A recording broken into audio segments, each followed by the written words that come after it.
హ్మ్. 100 గ్రాముల సీతాఫలాన్ని తీసుకుంటే మనం తినే పదార్థం ఉంటుంది కదండి, గింజలు తీసేయాలి, తొక్క తీసేయాలి, లోపల గుజ్జు ఏదైతే ఉందో అది 100 గ్రాములు తీసుకుంటే 71 గ్రాముల నీరే ఉంటుంది. హ్మ్. శక్తి 104 క్యాలరీల శక్తి. ఓకే. సపోటా, మామిడి ఇవన్నీ చాలా తక్కువ సీతాఫలంతో పోలిస్తే. హ్మ్. ముఖ్యంగా ఇందులో 25 గ్రాముల పిండి పదార్థాలు ఉంటాయి.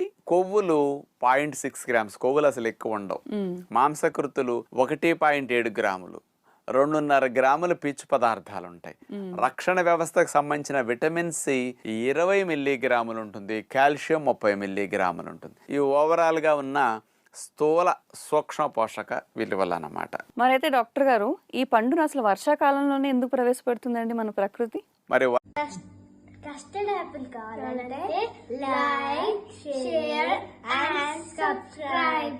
బాయ్.